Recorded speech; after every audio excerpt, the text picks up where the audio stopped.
Okay, everybody, welcome. We're so pleased to have all of you here to join us today for the launch of our new publication, The Missing Middle, Reimagining a Future for Tweens, Teens, and Public Media. This publication and event are part of our initiative by, with, for youth, inspiring next-gen public media audiences, a partnership with the Corporation for Public Broadcasting. I want to send out a special welcome to our colleagues in the public media community who are not only the primary audience for this research, but also close collaborators on this initiative in general. My name is Michael Preston, and I'm the Executive Director of the Joan Ganz Cooney Center at Sesame Workshop, a research and innovation lab focused on advancing children's learning and development in the digital age.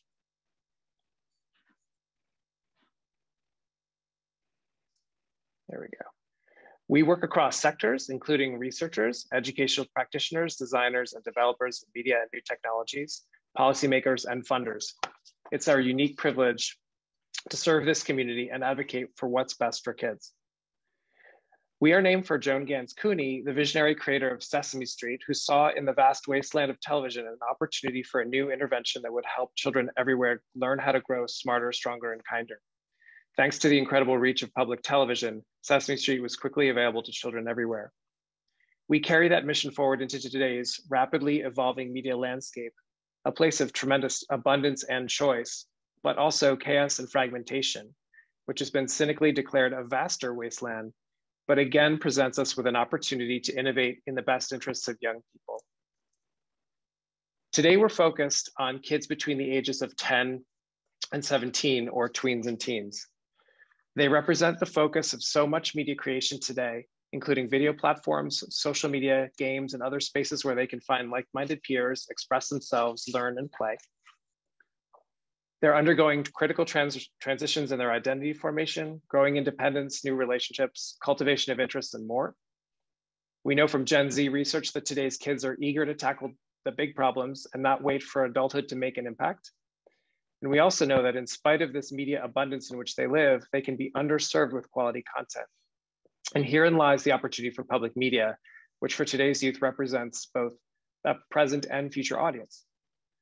Now, a lot has been said in the past year about how tweens and teens have been affected by the pandemic, how their lives changed for better or for worse, where they found opportunities to carry on the activities they found most meaningful, and the increasingly important role that digital media necessarily played in their lives. I also want to acknowledge that today is the first anniversary of George Floyd's murder, which marks a painful year for our country and for young people especially. We're inspired by the response of young people in the public media community alike and hope this is the start of a sustained commitment to addressing systemic racial inequities in our society. It's now my pleasure to introduce Patricia Harrison, the President and CEO of the Corporation for Public Broadcasting, our partners in this work. Thank you, Michael. CPB is very proud to partner with you and the team at the Joan Ganz Cooney Center through the funding of new research to help public media connect with content that matters to young people. Your groundbreaking report, The Missing Middle, Reimagining a Future for Tweens, Teens, and Public Media, provides us with the insights we need to serve the successive generation in ways that can help them navigate their future. Joan Ganz Cooney's leadership shaped public television's commitment to provide a learning experience for young children as they were entertained through innovative content that became Sesame Street. And that same spirit guides us today through this research to serve tweens and teens who are overserved on multiple platforms, but underserved when it comes to high quality content that can help their learning and development. This research was important when we announced our support in January 2020, but it became even more critical when the COVID-19 pandemic closed schools and rite of passage events such as senior proms and high school graduations were canceled. This past year has been a tumultuous one, defined by the pandemic, the murder of George Floyd, racial reckoning, an attack on the Capitol, and the subsequent ratification of a disputed election for President of the United States. Public media responded to these national challenges by helping youth continue their education, reporting accurately on issues and events, and contributing to the national dialogue that inspire mutual respect and civic responsibility. Many of our young people look at the last year in terms of great loss and are eager to connect in ways that tap into their talents and enable them to make a difference. This study will help public media not only connect with youth, but help youth contribute and connect to our civil society. Thank you, and we look forward to our continued work together. Okay, thank you so much, Pat. That was terrific. And now, if I can get the slide to advance, it's my pleasure to share a segment from our friends and partners at Student Reporting Labs. Many of you know they are a national youth journalism program and public media initiative that captures the spirit of our Buy With For Youth Media initiative. SRL youth across the country produce stories that highlight the achievements, challenges, and reality of their peers. We asked them to share their thoughts on their use of media today. And now I'm going to share that segment for you.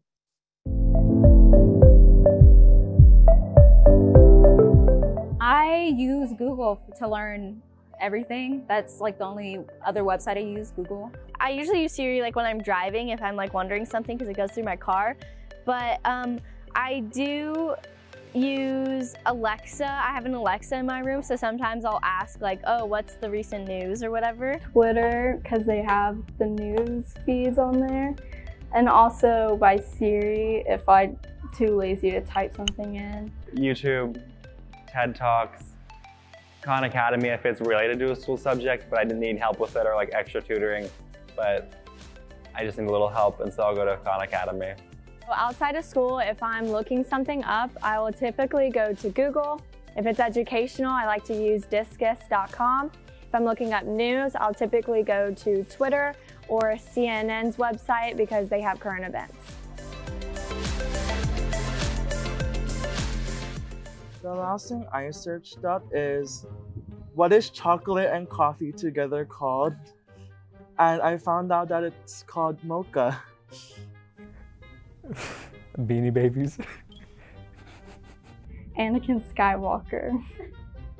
Water resources throughout South Carolina. That was on Google. I've looked up environmentalists near me. SAT, good SAT scores. You know, because that like really interests me, and I like to know like what score I should get so I can get to the college that I desire to go to. So the last video that I watched was on YouTube, and it was how to be productive when you're lazy and unmotivated. How I earned $100,000 in scholarships, application tips, and where to find them. What I watch on YouTube is a lot of beauty videos or like funny vlogs. Typically what I watch on YouTube is like hair tutorials, commentary videos, sometimes like news things, just like stuff to keep current and up to date. P is public, and then the rest I don't know. Peanut butter sandwich. Before working with SRL, I had not heard of PBS NewsHour. I guess if you asked me what it was before that, I could tell you that it's probably about news for around an hour. PBS is what I watched growing up. It was on all day if I would stay home from school, so I would just watch it all day. Sesame Street and all the little cartoon shows. When I was younger, between like 6 or 7 years old, used to always watch PBS Kids, you know, instead of going out all the time and stuff like that, doing bad things. You know, you just sit inside, watch PBS, learn something from it. Oh, when I was little, it was the bomb. Honestly, it developed me and showed me how to be nice to others and taught me my colors and stuff like that. When I was little, I used to watch Author, and now I watch Victoria. I love that show.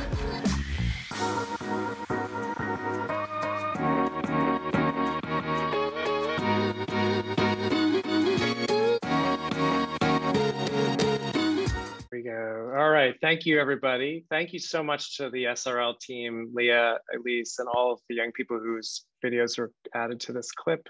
That was great. And now I'm going to transition to our formal program.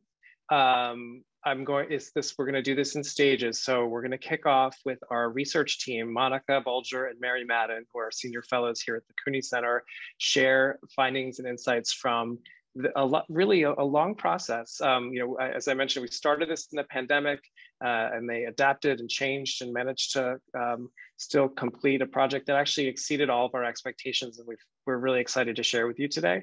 So when they finish their presentation, then we'll invite Mimi Ito to come in and Deb Sanchez from CPB, so I'll introduce them then. Okay, without further ado, Monica. Thank you, Michael. Today, I'll be talking a little bit about our research, which, as Michael mentioned, started last year. When the project launched in January, we could not have anticipated the many challenges we would face during the pandemic.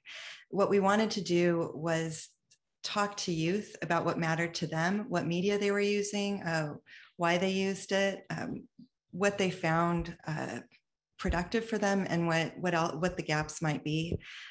This is part of a larger project, as Michael mentioned, in which we're trying to create media that's not just for youth, but something that the youth are generating themselves. So it's by, with, and for youth. When we started, we were planning on speaking in focus groups at schools and after school programs, and that ended up transitioning into mostly Zoom meetings and phone meetings.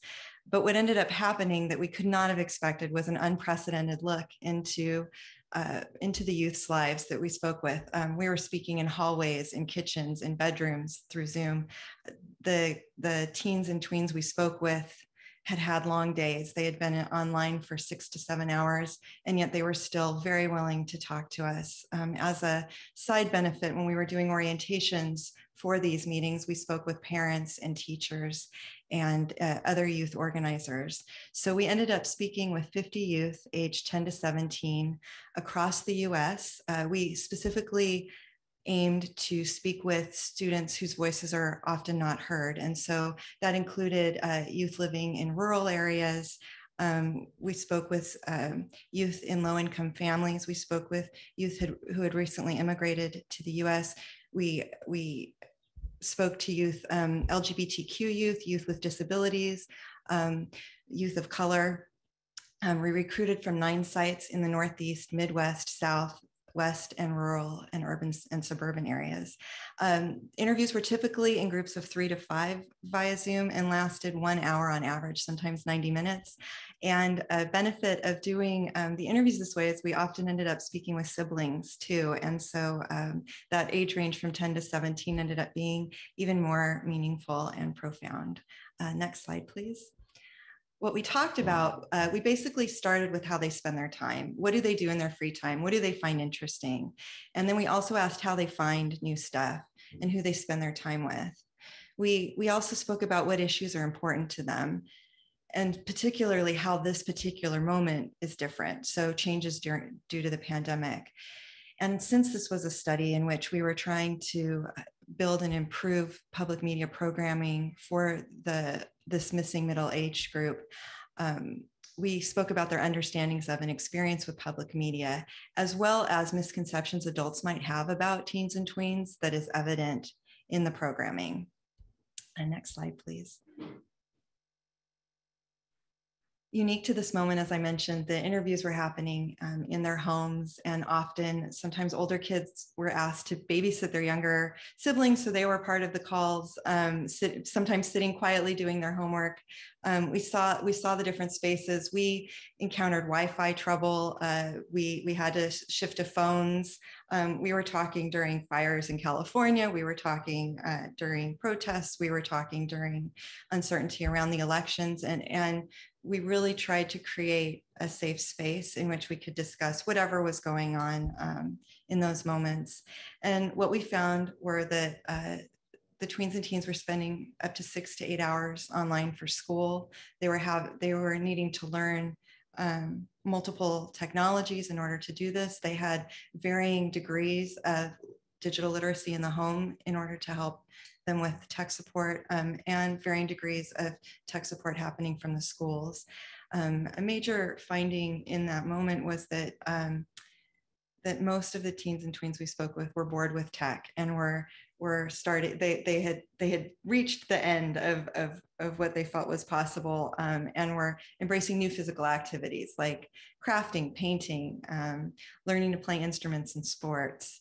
As one girl in Brooklyn who's 13 years old said, now I'm on it like 6, 7, 8 hours a day doing schoolwork. And then when I get off, I feel like I can't go outside or I can't do all these things because it's a completely different world. Another talked about how there was this moment where everything stopped. And that's sort of the moment where we were speaking with them.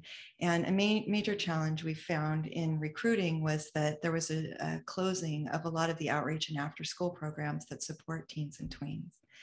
And I'd like to invite my colleague, Mary Madden, to join us in this spotlight on Zoom, and I'll be turning the slides over to her.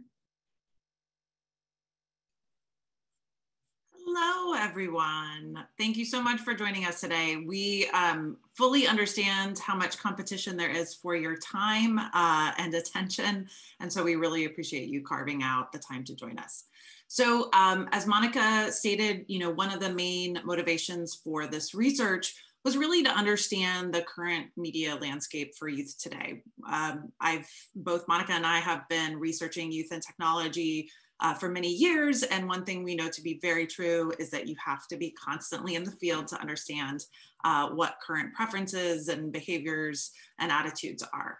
And so one of the main findings that was quite consistent across this research was this centrality of video in the social and cultural lives of youth. It's really a center of gravity for tweens and teens across all kinds of different platforms.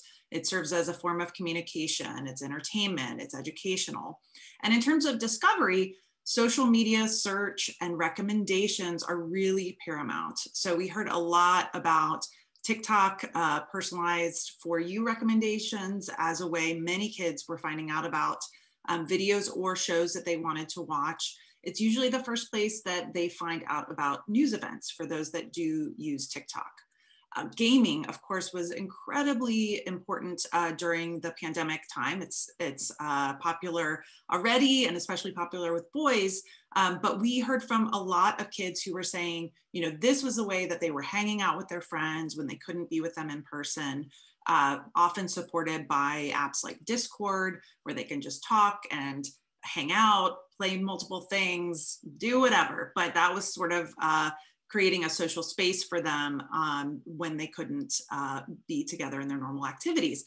Gaming is also driving video interest. Influencers continue to be incredibly important, and then it kind of crosses over into different kinds of media. However, one surprising finding to us was how important and popular how-to videos are.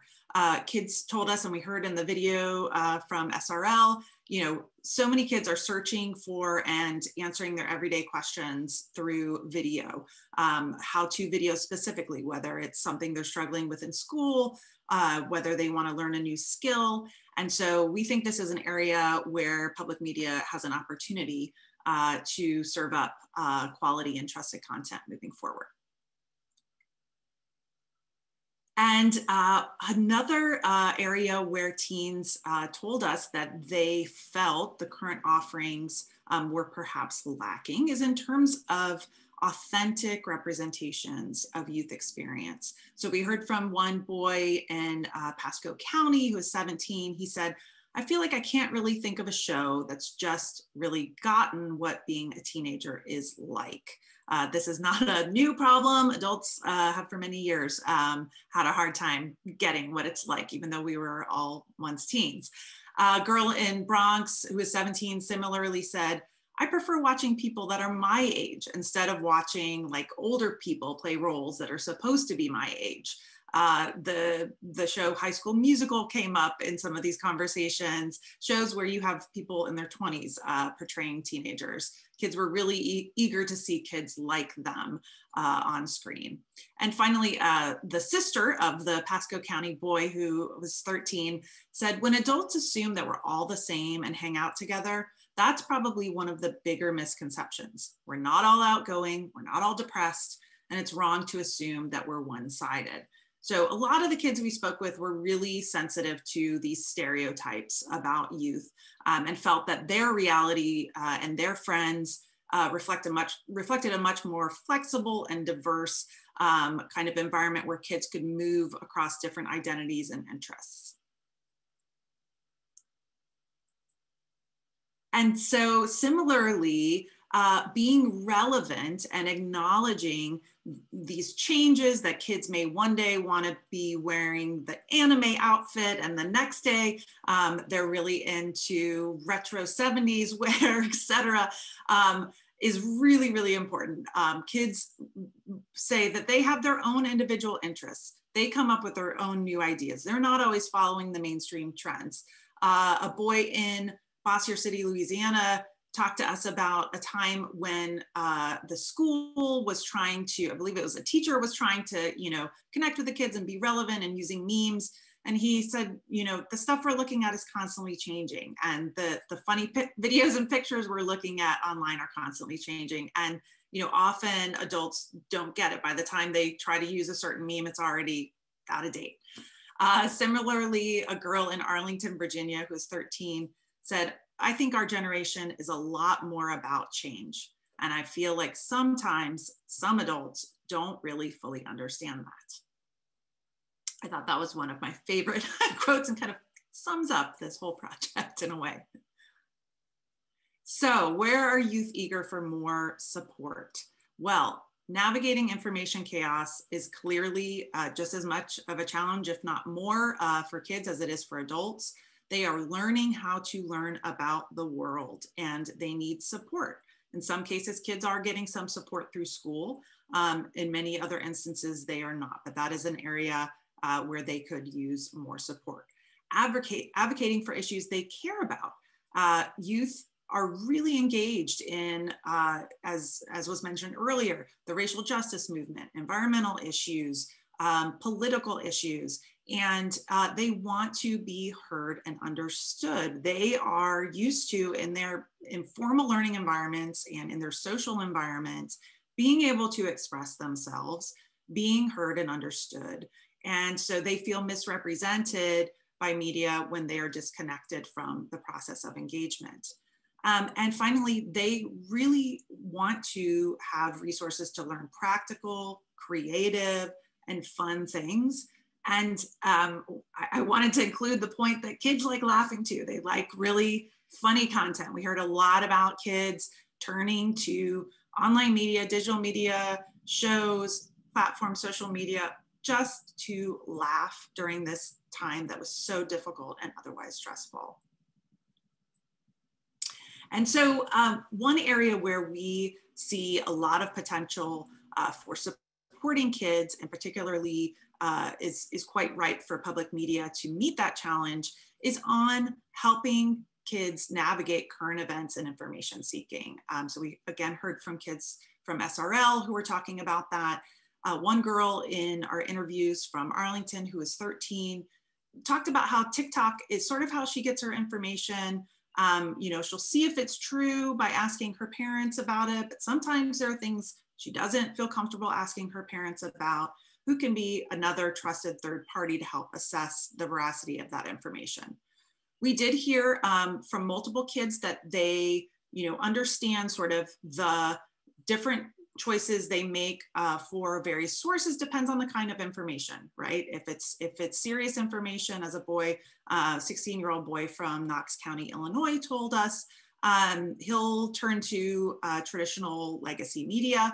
If it's something where he's researching gaming, then he's not gonna worry as much maybe about the veracity of that content. However, many of the kids acknowledged that it's a challenge to find reliable sources. A 13-year-old girl in Ventura County, California said she didn't know what would be a reliable source. And on that, she was talking specifically about the racial justice issues, because she said sometimes in our system, things are learned or supposed to be this kind of way in someone else's favor. She also pointed to being able to talk to her dad, who was also a person of color, as someone she trusted. But in all of those conversations, we were not currently hearing that public media was part of that mix of resources for kids. Again, civic issues and activism is an area where we see a lot of potential for public media to support kids in their civic engagement. As Pat was saying earlier, this is an area where public media is uniquely situated to help support those interests as kids figure out what their opinions are on issues of the day. As a girl from the Bronx who is 15 noted, you know, they are looking up to people like them, peers like Greta Thunberg, you know, who are engaged, who are respected, and standing up for the things that they believe are right. So where does public media fit into all of this? Well, currently, as was noted earlier by the kid who described PBS as a peanut butter sandwich, the term, at least, and the concept of public media does not resonate with youth. And even among those with previous experience of programming. I loved the interviews that were chosen because it so perfectly echoed what we found, which was, you know, you had some kids who had no idea what it meant. They thought public media was just social media, any content that's public. You had other kids who had very deep connections to experience with public media in their youth, associated it with family time and learning, feelings of safety. Sometimes they did talk about specific shows that they loved, but in many cases, it was just this sense of like, oh, associating it with childhood and sort of the innocence of childhood. However, very, very few of the youth we spoke with were currently turning to public media to stay up to date on current events and or watching any shows on public media, television or online. And so we believe that one of the big implications of this work is that a case needs to be made for the value of public media for youth in this age group. Public media has done so much with early learning and making the case for families. And there's so much potential to keep them engaged as they age into this really complex time where they're evolving their identities and becoming more engaged as they grow up. And so really providing trusted content, tapping into those warm and fuzzy feelings of the past, and helping to scaffold kids into their adulthood as they move on past high school. Next slide.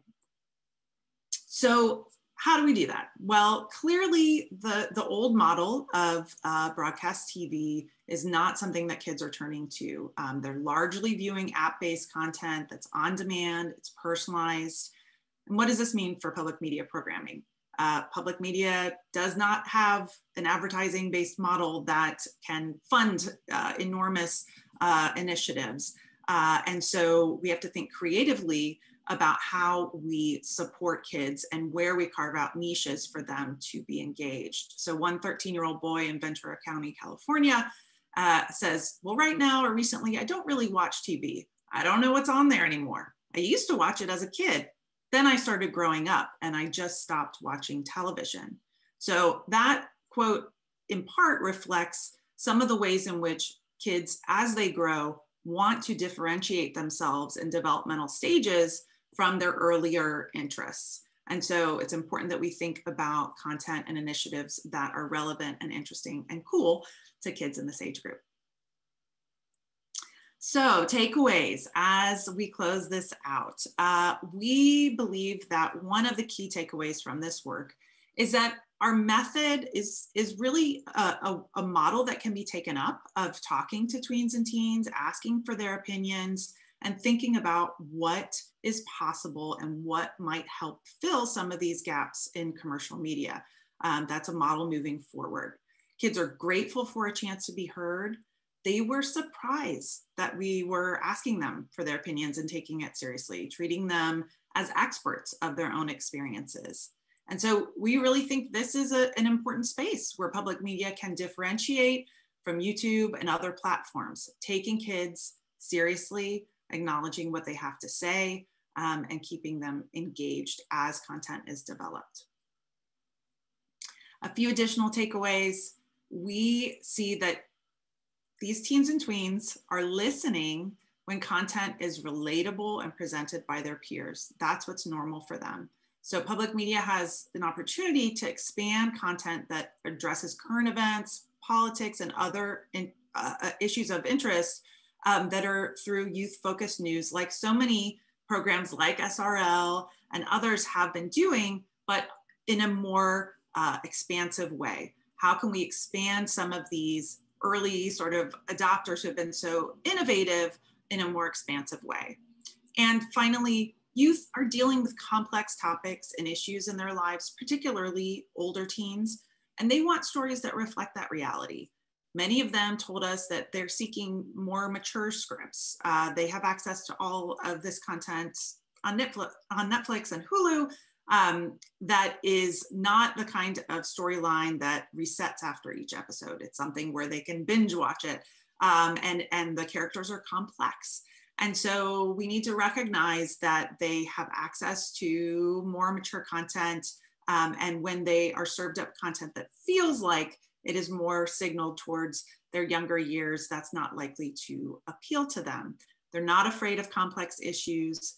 I think there's a real opportunity for us to take work moving forward that acknowledges that there's a lot of value that we can gain from directly involving them. So the full report is available on our website. There's so much more in there. We're so excited to share it with you, and I look forward to the discussion. Thank you.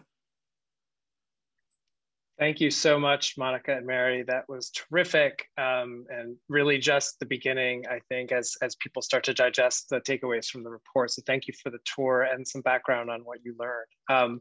Now we're going to turn to our two more guests. I only have Mimi Ito on this slide, but I'll introduce them both. So Mimi is formerly the director of the Connected Learning Lab and a professor at UC Irvine, but also has been an advisor to this project, and frankly, someone whose work we follow closely always. So it's a real thrill to have her here with us today. And also she'll be joined for this conversation by Deb Sanchez, who's the Senior Vice President of Education and Children's Media and Content at the Corporation for Public Broadcasting, so our key partner in this whole thing. So I'm gonna turn it over to Mimi now. I'm going to stop sharing the slides so that we can just have a conversation here together, and hopefully that will work. Okay, great. Mimi, over to you, please. Great, thanks so much, Michael, and thanks for inviting me to this conversation. I'll give just a few of my reactions to the report and then really just facilitate a conversation between this fabulous group. So as Michael said, I am a cultural anthropologist and learning scientist by training, and I have a research group at UC Irvine, and I'm also a co-founder of a nonprofit, Connected Camps, that offers online project-based learning experiences for kids in games like Minecraft and Roblox. So on putting my researcher hat on, I've been studying teens' digital media practices for quite some time, starting with teenage girls when they were rolling out the first practices around camera phones, mobile internet in Tokyo in the late 90s, and then helped lead I think it's still the biggest study of its kind of digital youth practices with a large group of collaborators funded by the MacArthur Foundation in that period around 2005 and 2008 when you saw that first really big wave of social media adoption among teens in the US. And since then, I've been trying to keep up with the research. I don't get to do as much frontline research as I would like, but I'd love the opportunity to dig into this report and see what Mary and Monica have found, because as they've both shared, it's really important that we keep kind of updating our knowledge because the space moves so quickly. And so this is really a lovely opportunity to kind of see how the arc of youth media practices have evolved during this really strange time of the pandemic. So sort of zooming out in like how we think and situate about this, the findings of this report within this broader arc of changes in our digital media practices and especially among youth. A few things that I think are really important to keep in mind. One is that, looking at teen digital media practices gives us an opportunity to live in the future for a little bit, right? Because we know that kids are often at the forefront of not only adopting new technologies, but also creating new genres of expression and innovation that the industry and mainstream folks and grownups end up taking up later. You know, a few examples from my ancient history, you know, emoji that we all use today. Like when I was researching mobile phone use among teenage girls in Tokyo in the late 90s, I never would have predicted that in the 2000s, you'd have middle-aged, you know, American guys using emoji on a daily basis. Like that would have just blown my mind. And so some of these things that seem very weird and foreign, often people who study Japanese culture in particular call Japan a kind of Galapagos, because like weird things get incubated. Most of them don't hop into the Western world or into from teen practices to grown-up practices, but the ones they do that do are often extraordinarily influential. I think in the case of American culture, you see that happening across subcultures, right? So most recently, there's been a lot of controversy about white TikTok creators appropriating dances created by Black creators, for example. So there can be these really uncomfortable and problematic power dynamics and how some of these local youth innovations by subgroups get taken up. There's other examples like ASMR that, you know, are kind of really sort of cultural niches that have gone mainstream, or games like Minecraft or Pokemon, language from Black youth culture that often goes mainstream. And there's a lot of wonderful things about that process, but a lot of really problematic power dynamics that I think we need to keep in mind. And then of course, there's the stuff that doesn't hop, like remember the Sidekick and the flip phones and how the iPhones ate them for lunch. Even in, you know, one of my areas like anime, you know, which the report highlighted as a content area that youth in the US were engaging with, it's like, oh, that seems like an interesting example of cultural diffusion. But if you really look at the kinds of anime that American youth consume, they're actually pretty specific.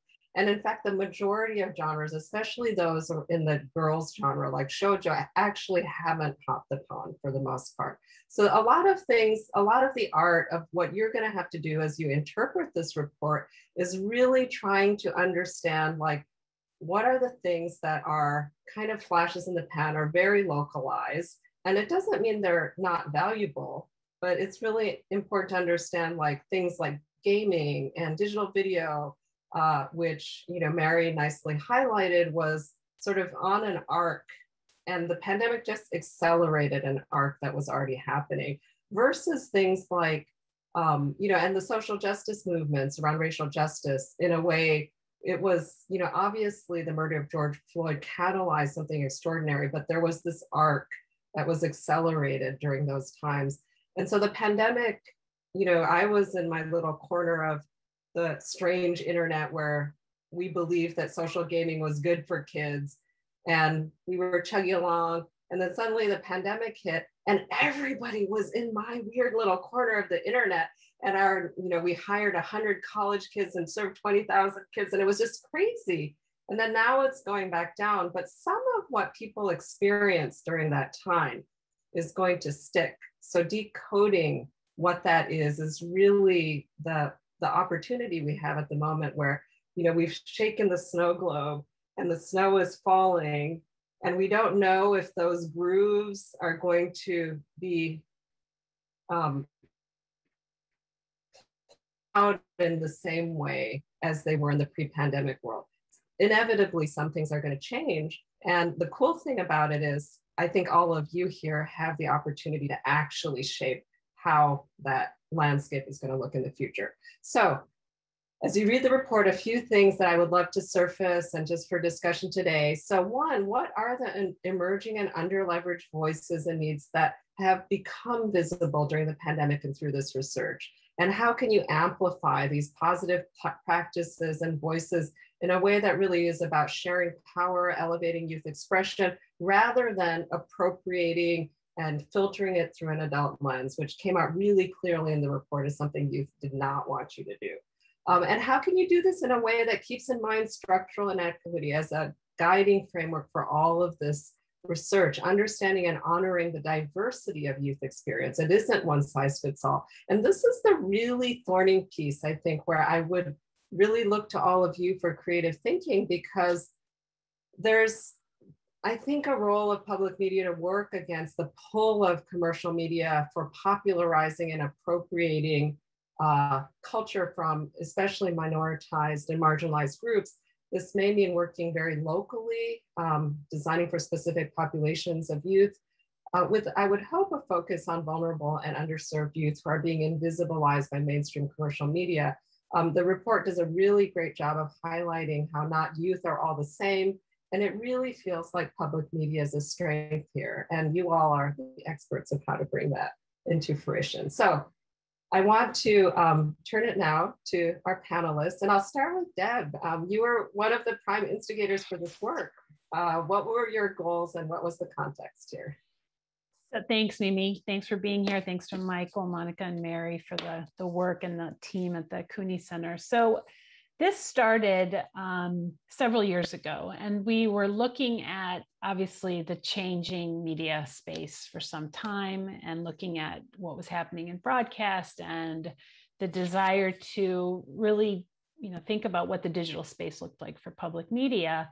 And we were funding a number of isolated projects, of which you saw one of them featured here, which was the PBS NewsHour Student Reporting Labs. And we were working with other partners in the system, WGBH, WNET. We had a professional learning community with KQED, working with a number of stations to explore ways to work with youth. And we recognized that while we spent so much time in the preschool space, which is still our niche and a very, very important audience, and one audience that will never be neglected by public media, I think what came to our attention was that the same energy and care that went into young kids, what would that look like if we in public media were to provide that same energy and care for tweens and teens? And in order to do that, we really needed to understand where they were and what they wanted to see and what they didn't see for themselves in this media space, and how public media could not just be a partner for them, but a partner with them, and look at opportunities to co-create, co-experiment, and explore new models of development of content together. So we're really excited. And again, we wouldn't have predicted the time that this, there's no way that we could have predicted what we just came through and what we're still coming through, and the opportunities to really understand what was happening with young people. So that was sort of the driver of the work. And we're eager to take these learnings and apply them more broadly, and really, pull on our creative and mission-driven capacities to look at what the future looks like with this group. Thanks so much, Deb. I love the vision. I'll turn it over to Michael then too, to talk about how this work fits within the sort of vision and practices of the Cooney Center. Thank you. Yeah, we're thrilled to be in the middle of all of this, really. I see this as an opportunity to really think about what it means to be participatory on a couple of different levels. We heard from what Monica and Mary shared, how young people were, in some cases, surprised that we were willing to hear them. And I think that is both a little bracing, but also inspiring, in that there's a lot of opportunity to build that in as a skill. Internally, we kind of call that the method as a model, that there is this, that it's not beyond the reach of our station leaders and content media producers to really talk to kids and include them in the thinking that goes into what media is produced and who makes it. Hence the title, By With For Youth, in the initiative that we're running. But on the level above that is this idea that there's a lot of intelligence already resident in the public media community and the system. And that over last summer, on a parallel track to this work, we were convening them for a series of sessions where we really talked through a whole range of issues with our colleague Rafi Santo.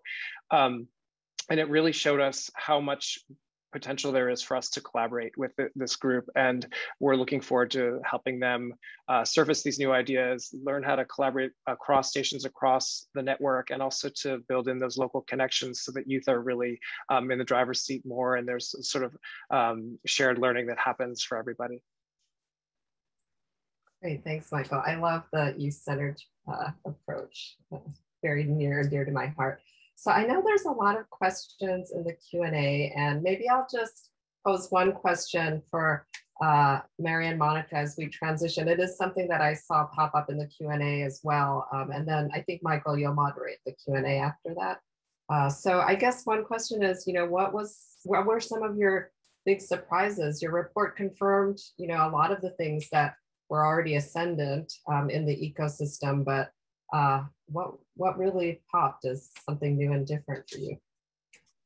Thank you. Yes, that's a great question. And there were a lot, but I will highlight one that I think, just from the perspective of being in this space for a long time and kind of having my hands in different disciplines, looking at these issues, one of the things that was most striking to me is that, pre-pandemic, there was so much focus on, youth technology addiction and well-being. There still is, but the sort of rising tide on those issues, was one of, I would say, a much more critical eye towards technology use.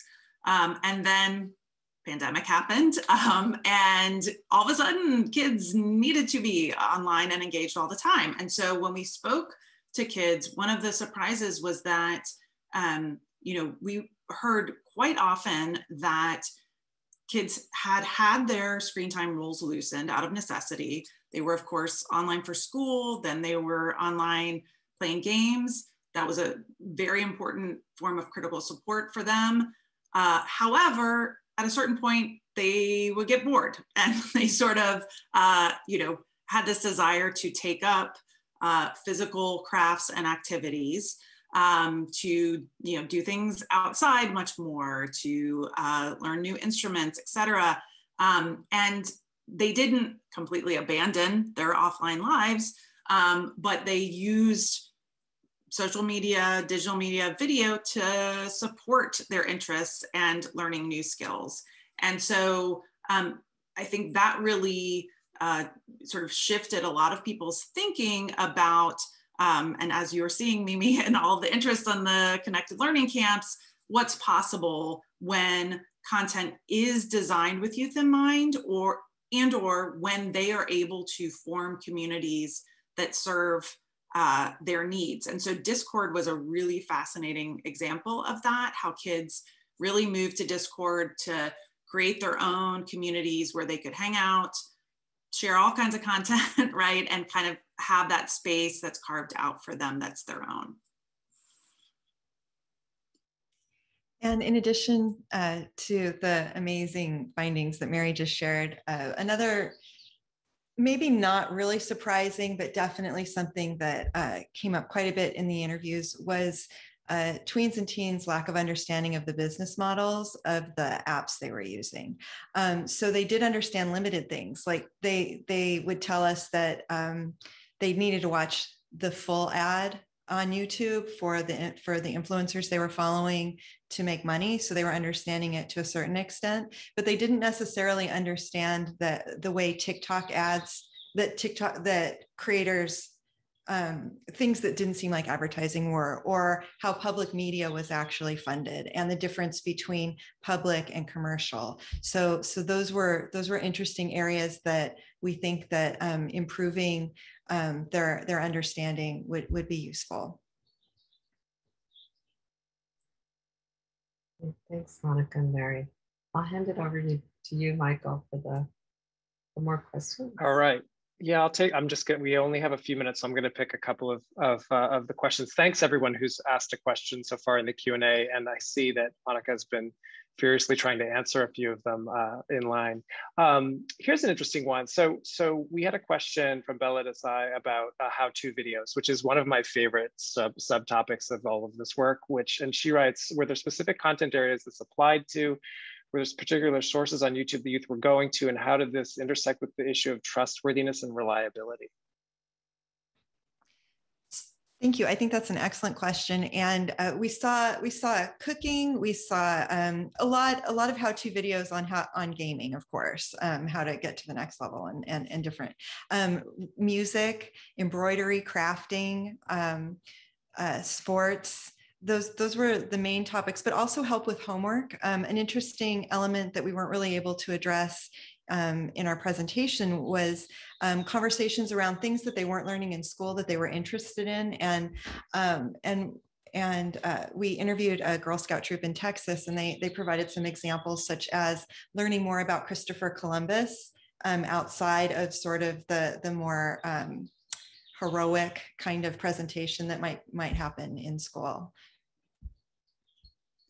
Yes, and that was such a fascinating conversation because I believe TikTok was the resource she was following, someone who presents sort of alternative interpretations of history as it is often taught in school, and unpacks some of the sort of behind the scenes interactions. But I also would just add to that that, you know, I think one thing that I'm not sure when this happened, and I meant to research it and put it in the report, but you know, at some point in recent years, Google really elevated, you know, video results, right?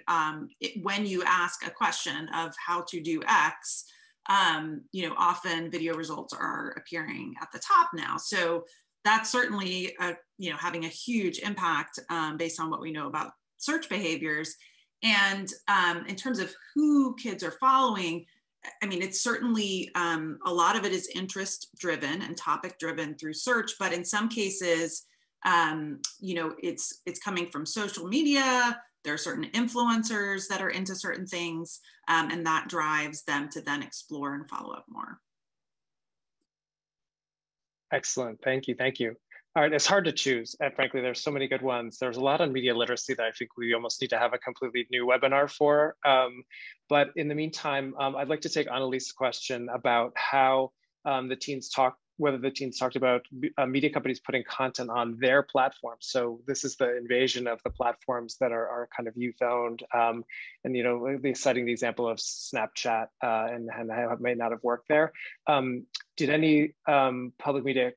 Is there a hope that the public media content creators might balance this out, you know, youth where they are versus colonizing those spaces and somehow ruining them for everybody else? To be honest, I think that there was more of a focus on their own identity within the platforms and how they were being perceived, but also things like hyping their friends and stepping in when they felt somebody was being bullied. Those were more of the focus. There wasn't as much of an understanding of who owned the content, and I think that is something that we could build upon in future work, especially public media. I think public media really has a challenge here of demonstrating their worth to this age group and how they might differ from the commercial platforms. And Deb, I don't know if you want to speak more to that. And I don't want to put you on the spot. I just no, you're not. You know, and just thinking, we've had a lot of conversations about this and the significance of, you know, what is a public good, and how we talk about what value that brings to experiences and where young people are.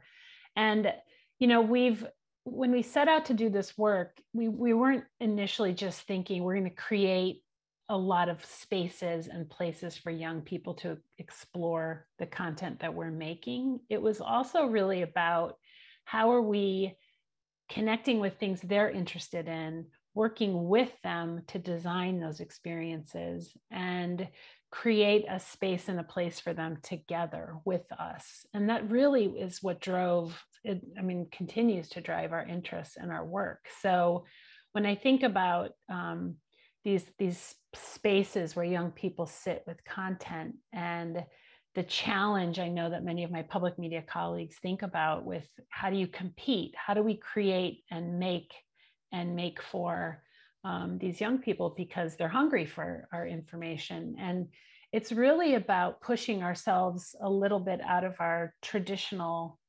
production comfort zones a little bit and thinking about what does it look like when we invite those young people in to work with us to imagine what this world looks like. And the conversations we've had through this report and elsewhere, they're pretty insightful, and they offer really interesting perspective about what is needed for their own development and their desires, right?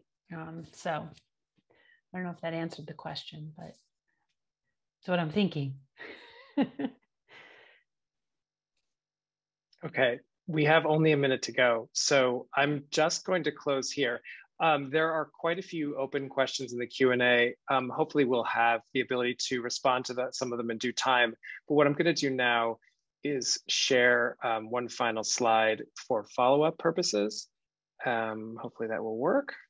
There we go. I see some nodding heads. Good. So we would invite you to follow up with us, to download and read this report, to follow us on social media, to email us if you have questions or any kind of follow-up that you'd like to have. We are here for it. And I really appreciate everyone who took time to come and spend an hour with us today and learn and think about this work. And we look forward to going forward together. Special thanks to Mimi Ito, Deb Sanchez, Monica Bulger, Mary Madden. Thank you for everything you did. And today's presentation was so much richer for your work. And the Cooney Center team for supporting this event. And with that, it's 2:00 Eastern, and we'll close here. Thank you again. Have a sunny day, and we'll see you soon.